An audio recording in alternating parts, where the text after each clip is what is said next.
Hi, everybody. Thank you for joining this session on the power of a unified platform, rethinking security with a cross-platform visibility and control approach. So I'll give you a bit of background on myself shortly, but I wanted to let you know what this session's about. This session's really all about rethinking your security architecture and your IT operations and risk architecture to unify teams, unify information and data, and get better outcomes from your investments in security, both in terms of the people, process, and the tooling, and platform kind of standpoint. So the 3 Ps of people, process, and platform are what we're going to talk about today. And I'm going to talk to you about the Tanium platform, how the Tanium platform kind of helps customers to really improve efficiency, improve security posture, and reduce costs. So before I get into that, who am I? My name is Oliver Cronk. I'm the Chief IT Architect for the EMEA region at Tanium. And my role at Tanium is to advise customers on architecture, on IT strategy, on security architecture. And my experience is across a range of different industries, from energy to telco, banking, and providing services to government customers as well. Prior to Tanium, I was the Chief Architect at Deloitte in the Risk Advisory division, building cloud-hosted risk management solutions.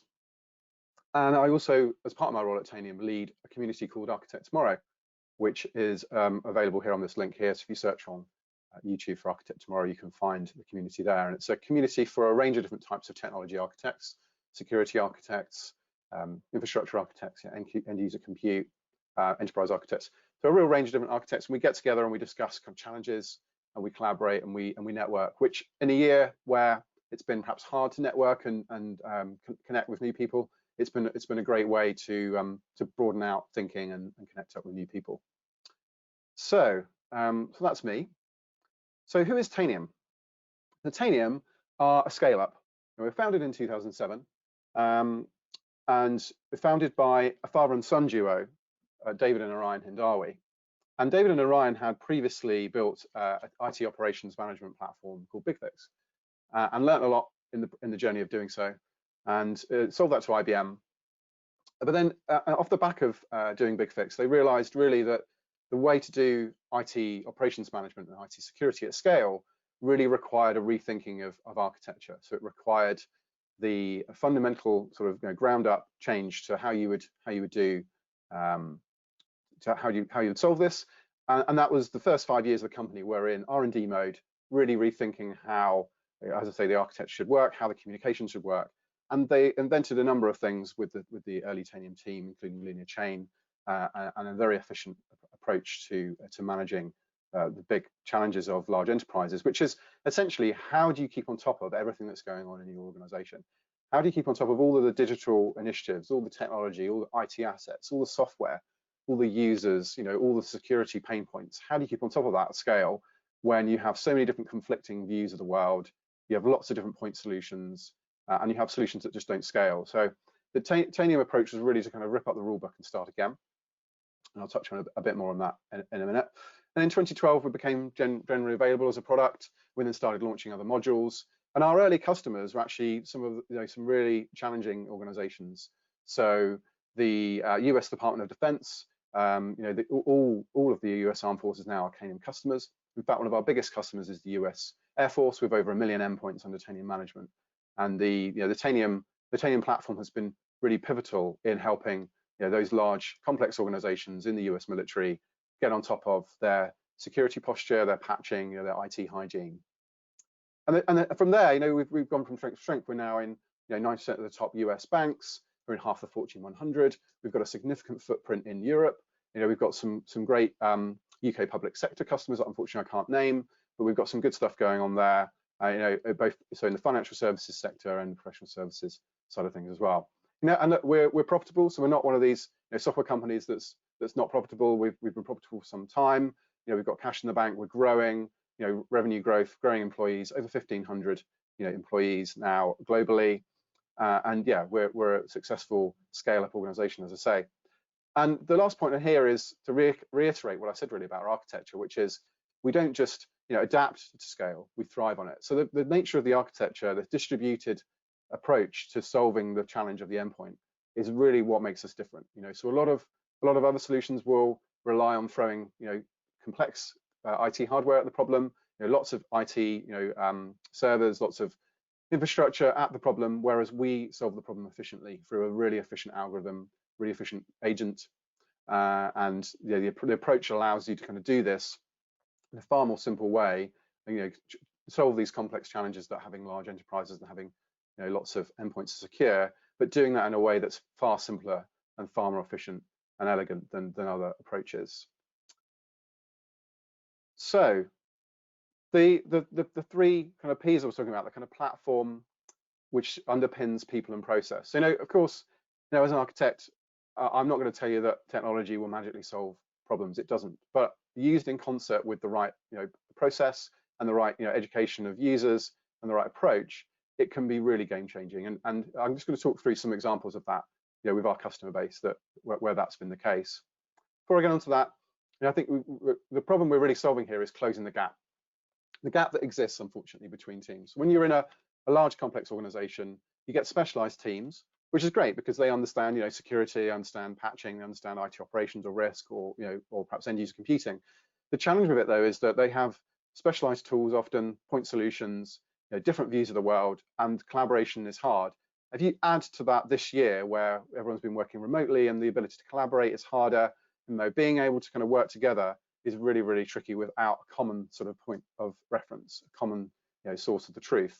And so really what we believe in is if you bring those teams together with a unified platform, you can build unified processes on top, and you can build more engaged employees who are able to kind of operate more efficiently and really close down some of the gaps that exist in large organizations. And the biggest one for me is the fact that we're still not keeping on top of basic IT hygiene. 97% of cyber issues and cyber incidents are caused by basic hygiene issues not being fixed. And what do I mean by that? I mean lack of patching, lack of software updates. Common software like Chrome, like Zoom, like various other things that now we're all reliant on every day are just not being kept up to date. Why? Because most organizations don't actually know what they've got. They don't know what they have in their organization. If you ask a senior leader in a large organization, they'll give you a range and like an estimate of the number of machines they have, or perhaps the types of software that are installed across the estate. That's not good enough. You need to know exactly what you have, and you need to know now. You need to know today, not yesterday, which a lot of other tools will give you out-of-date information. The world is changing very, very fast, as we all know, and the realities on the ground, be that someone working from home, going into the office, working in the field, wherever they might happen to be, you need to keep on top of the endpoint challenge. Because that's where the gaps are getting created, and unfortunately that's where cyber attacks are happening. They're happening on the endpoint, they're happening on the end user machine, they're happening on the server in the cloud that's not been patched or updated. And so the approach here really is to kind of help with a number of things. Now, in the lead up to the Think Digital event, I wrote a blog actually earlier in the year about technology archaeology. So for me, one of the big challenges about large enterprise IT is it's kind of layers. It's a bit like strata, layers of rock. You build up over time these different complex parts of technology, and previous teams put that in place, and you don't understand that unless you're part of that team. So people leave. Documentation is often somewhat patchy. You need something to kind of tell you what you've actually got out there in the estate and what it talks to.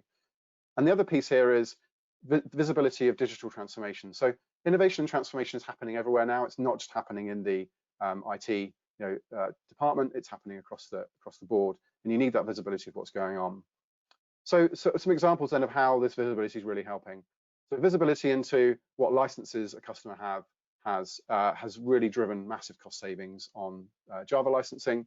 Being able to get visibility across hundreds of tens of thousands even of cloud instances where Java was installed, being able to remove that at scale, and being able to reduce significantly reduce the license bill in times when costs are only coming under more and more pressure, budgets are getting cut, having to do more with less. It's really important that you can have that ability to kind of claw back budget by managing your estate effectively. The next piece around resilience. So we work with a number of the major banks and, let's say, a number of government organizations as well, where we are that strategic platform that gives them that picture of resilience, whether that's cyber resilience, whether that's disaster recovery, backup, performance, capacity. There are a number of questions you can ask the endpoint estate to really give you assurance on how well are we running and how well is our backup plan being able to be executed if we need to. You get that from visibility of your estate, not from sort of some out-of-date business continuity plan. Accountability. There are a real major issue that we solve here where boards are being fed information that's just plainly wrong, I'm afraid, because the tools that are giving them that information are not seeing the true picture.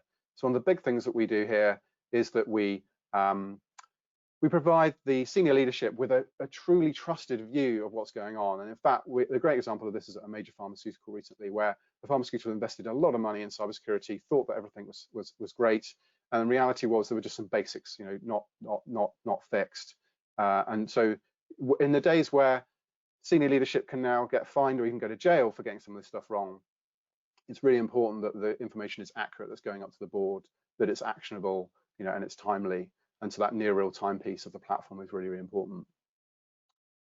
So what does Tanium, how does Tanium help specifically? What are the kind of capabilities of Tanium? What are the modules and what are the features? So it all really starts with asset discovery and management. So being able to see what you have on your network or off your network, in the cloud, wherever it might happen to be, through the Tanium agent is super, super important. So discovering what's plugged into your network, then getting it under management, seeing what that asset is, what software is on it, is there sensitive data on it, does that endpoint have vulnerabilities that need to be closed, what's its patching situation, when was it last patched, is it missing critical patches, software distribution, are we running out of date versions of Chrome, do we need to push out updates to Zoom, what should we be removing, like I was talking about earlier, what expensive software is on here that's not being used, because we can also see software usage as well as what's installed. And then some really, really important capabilities around detection and response. Organizations need that big emergency red button when things go wrong, and so that's what the detection and response capability can provide them with. The ability to find malware, find malicious processes, find things that aren't right, and go and fix them at speed and scale. And then finally, end user monitoring. So the performance of the endpoint now is super important with everyone working at home. The endpoint is the way that they're communicating with their organization, the way that they're communicating with citizens or customers, and it's important that that thing works efficiently and works well in its performance. So being able to proactively monitor what's going on with those end user machines or with servers or with other endpoints is really, really important. And then finally, things like file integrity monitoring and other compliance checks that we can do with the platform helps you stay compliant. And we can do all of this crucially with a single piece of software, single agent, not lots of different bits of software, not lots of complex point solutions, a single agent, a single server, and a single shared platform that we can host either on-prem or in the cloud or a range of different private cloud and hybrid cloud kind of options. And like I say, it really brings together the IT operations team, the risk and compliance team, and the security team, so that they're all working together, and it's a unified approach to fixing the kind of basics and beyond. And so with that, are there any questions? There's a number of us at the event today, so including Paul. Paul Jackson's going to be on a panel about legacy technology shortly, later on today, and the likes of Alex Martin and other representatives of Tanium are around. So if you want to have a conversation, by all means, reach out to one of them. Or if you want to talk about Tanium architecture, I'm also very happy to kind of have a conversation. So you can find myself on LinkedIn. The Architect Tomorrow group as well is a good way of getting in touch with myself. Yeah, thanks for everyone's time. If there aren't any other questions, we will draw this session to a close. Thanks very much for coming.